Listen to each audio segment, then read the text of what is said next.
Hello बच्चों, कैसे हैं आप सभी। जैसा कि हम लोग देख पा रहे हैं कि आप सभी लोग खुश होंगे, मस्त होंगे, स्वस्थ होंगे।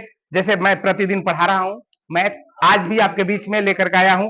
आप देख पा रहे हैं इसमें कक्षा 9 विषय गणित अध्याय 1 जो संख्या पद्धति है उसका प्रश्नावली जो है 1.2।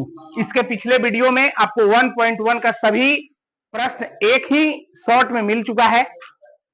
आप उसको देख लीजिएगा, क्योंकि यह जो वीडियो है बहुत लंबा हो जाएगा। दोनों एक साथ लगाया जाए तो हम लोग क्या करते हैं कि 1.1 का जो वीडियो का लिंक है, इस वीडियो के डिस्क्रिप्शन बॉक्स में लिंक ऐड किया हुआ रहेगा।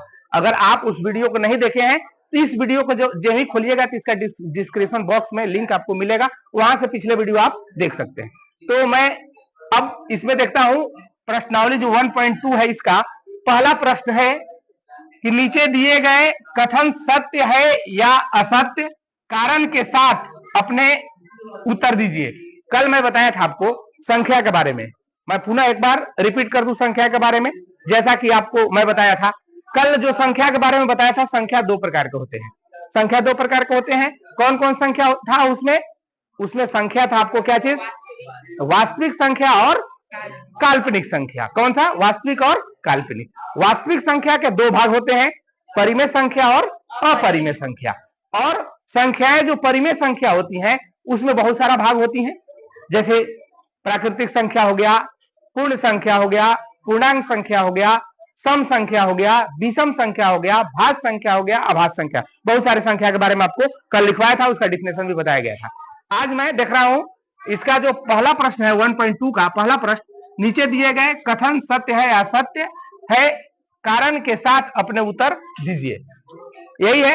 देखिए, प्रत्येक परिमेय अपरिमेय संख्या एक वास्तविक संख्या होती है।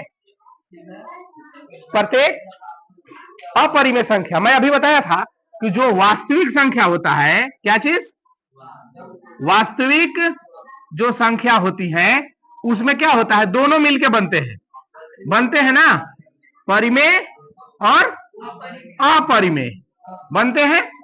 परिमेय और अपरिमेय मिलके बनते हैं, यानी कहने का मतलब जो परिमेय संख्या है वो वास्तविक संख्या है, क्योंकि परिमेय व अपरिमेय मिलते हैं तो क्या बनता है, वास्तविक संख्या बनता है। तो इसको हम लोग क्या लिखेंगे, हल में लिखेंगे क्या चीज, सत्य है लिखेंगे, क्योंकि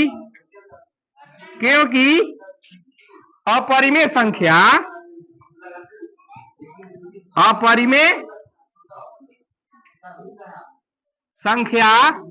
एक वास्तविक संख्या होती है। दिक्कत नहीं ना है, पढ़ने में अगर लिखा हुआ पढ़ने में दिक्कत होगा तो बताइए, उसको साफ साफ लिखा जाएगा। अब देखिए दूसरा में आप देख पा रहे हैं, इसमें दूसरा, संख्या रेखा का प्रत्येक बिंदु रूट एम के रूप में होता है, जहां एम एक प्राकृतिक संख्या है, रूट के रूप में होता है। इसके लिए क्या करना होगा, हमको एक संख्या रेखा दिखा दीजिए। संख्या रेखा मैं दिखा देता हूं, देख लीजिए आप। संख्या रेखा हो गया, यहां बीच में क्या हो गया, जीरो, जीरो है। इधर क्या चलेंगे हम लोग, इधर पॉजिटिव रहेगा, हो जाएगा, और इधर क्या रहेगा, निगेटिव, होगा ना। आप ही बताइए थोड़ा सा कि हम लोग तो जानते हैं कि √1 लिख सकते हैं, √2 लिख सकते हैं, √3 लिख सकते हैं, √4 लिख सकते हैं, इसका 2 होगा। लेकिन जब यह रूट माइनस में आएगा तो यह क्या होता है, काल्पनिक संख्या होता है। काल्पनिक संख्या होता है ना, तो काल्पनिक संख्या कभी नहीं संख्या रेखा पर दर्शाया जा सकता है। किसको दर्शाया जा सकता है, सिर्फ और सिर्फ संख्या को, माने वास्तविक संख्या को हम लोग संख्या रेखा पर दर्शा सकते हैं, काल्पनिक संख्या को संख्या रेखा पर दर्शा नहीं सकते हैं। तो काल्पनिक संख्या किसको कहते हैं, कल मैं बताया था काल्पनिक संख्या ना, जैसे x² + 3 बराबर 0 ले लेते हैं, तो x² बराबर कितना, इसको इधर ले जाएंगे, ये प्लस में इधर जाएगा तो माइनस में। अब x बराबर कितना, √-3 आएगा ना, इसको काल्पनिक संख्या बोलते हैं, काल्पनिक संख्या बोलते हैं ना, है। इसलिए इसको संख्या रेखा पर हम लोग नहीं दिखा सकते हैं। या क्या लिखेंगे, हल में लिखेंगे क्या चीज, असत्य है, क्योंकि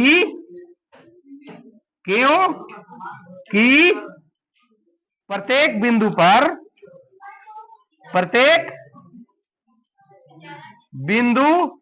पर रूट m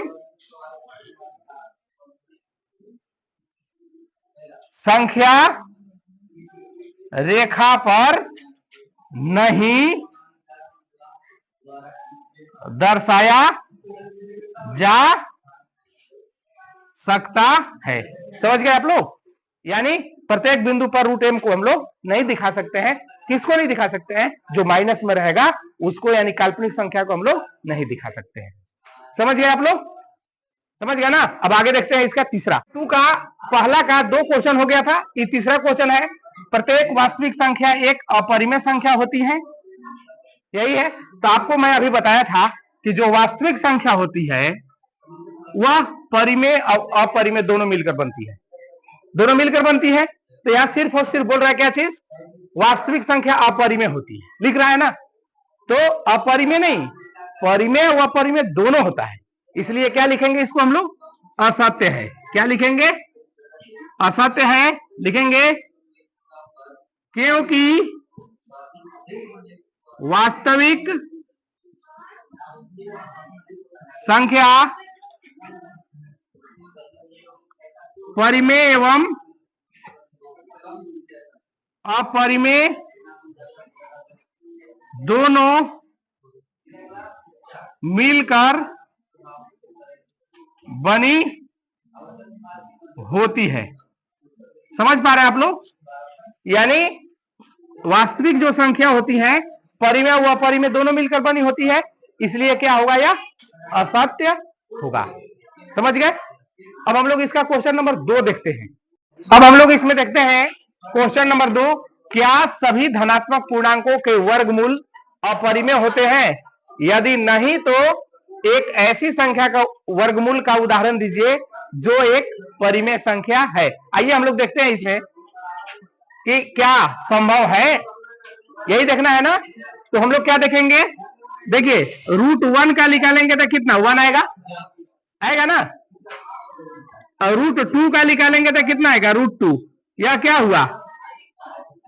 अपरिमेय हो गया, हो गया ना बाबू? अगर √3 का निकालेंगे तो कितना हो जाएगा? √3। यह अभी क्या आ गया? अपरिमेय हो गया। अगर √4 का निकालेंगे तो कितना? 2 आएगा। यह क्या आ गया? परिमेय आ गया। यहां क्या पूछ रहा है कि सभी धनात्मक संख्या का वर्गमूल क्या होगा? अपरिमेय। कह रहा था ना, लेकिन एक वही का आ गया? उसी प्रकार अगर आप 9 का निकालेंगे तो कितना निकलेगा? 3। 16 का निकालेंगे तो कितना आएगा? 25 का निकालेंगे तो कितना आएगा? ये तो कह रहा है ये परिमेय न होने लगा। अब यहाँ क्या कह रहा है कि अपरिमेय होता है, ये भी क्या लिखेंगे? हाँ, सत्य है। क्योंकि √4 का वर्गमूल कितना आएगा? 2 होगा, जो क्या है? परिमेय संख्या है। समझ में आ गया? क्या हुआ? समझ में आ गया? ये √4 का क्या आ गया? परिमेय आ गया। और बार बार क्या पूछ रहा था? अपरिमेय पूछ रहा था। यानी जो क्वेश्चन पूछ रहा था वह क्या है? असत्य है। और इसका जो √4 का निकलेगा, चाहे √9 का, √16 का निकलेगा, उसका कितना आएगा? परिमेय आएगा। समझ गए ना?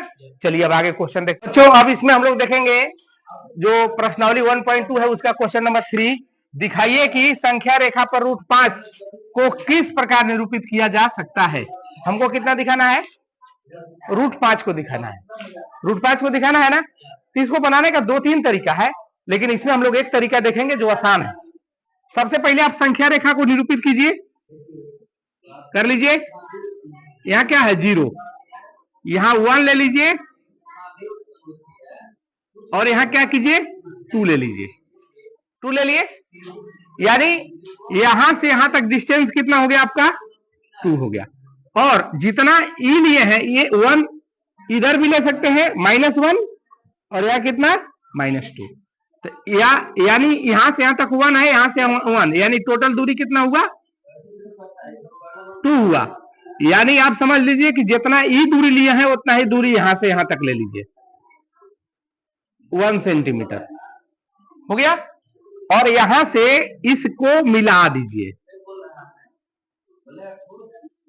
मिल गया, ओ हो गया, यहां ए रखिए, यहां बी रखिए, ये आपके क्या निकल गया, त्रिज्या। यानी आप समझ पा रहे हैं कि यहां से यहां तक 2 है, यहां से यहां तक कितना है, 1 है, 1 है ना। इसमें लिख सकते हैं क्या चीज हम लोग, समकोण त्रिभुज ओ ए बी में क्या चीज, पाइथागोरस प्रमेय से क्या कहता है, आप लोग जानते होंगे, कर्ण का स्क्वायर, क्या बाबू, बराबर लंब का स्क्वायर प्लस आधार का स्क्वायर होता है।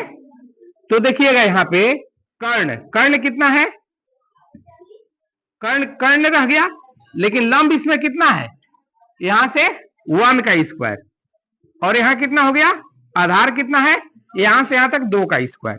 यानी कर्ण बराबर आपके पास हो गया अंडर रूट 1 प्लस 2 दूना 4। कितना आया, कर्ण का मान कितना आ गया, इसका मान आ गया √5। अब ये आपके पास त्रिज्या हो गया। जब त्रिज्या हो गया तो यहां अगर लेके अगर चाप हम लोग लगाएंगे तो ये ऐसे बढ़ेगा और ये ऐसे जाएगा, जाएगा ना। यानी इसको मान लेते हैं सी, यानी यहां से ऐसे एक राउंड मारेगा पूरा ऐसे, तो ये केंद्र हो गया। अभी क्या हो गया, त्रिज्या। तो यहां से यहां दूरी आएगा, यहां भी उतना ही आएगा और यहां भी उतना ही आएगा। यानी इस प्रकार से हम लोग इसको दिखा सकते हैं, समझ गए। पुनः एक बार, अगर मान लीजिए सपोज अगर यहां रूट कितना कहा है, 5, अगर इसके स्थान पर रूट मान लीजिए कह देता कितना, 3, तो हम लोग कैसे करते, अगर 3 कहता तो इसकी जो दूरी थी इसको हम लोग √2 लेते, माने 1.414 के बराबर, उसका स्क्वायर करते, आराम से हो जाता, समझे। यानी हम लोग इस टाइप से इसको दिखा सकते हैं, संख्या रेखा पर आसानी से निरूपित कर सकते हैं। और देखिएगा कर्ण इसमें कितना है, ओ और बी है, कितना है, ओ बी बराबर कितना, √5। यही आपका आंसर हो गया। इसमें बहुत कुछ नहीं करना था, अगर लिखना चाहते हो तो लिख सकते हो।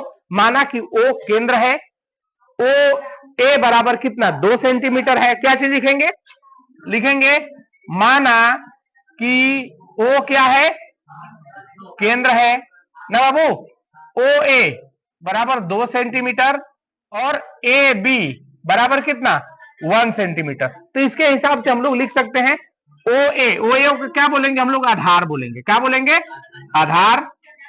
अब इसको क्या बोलेंगे हम लोग, लंब। इसके बाद आप बना सकते हैं, इसमें बन जाएगा, समझ में आया। चलिए अब आगे इसका हम लोग देखेंगे, तब तक के लिए सभी को धन्यवाद।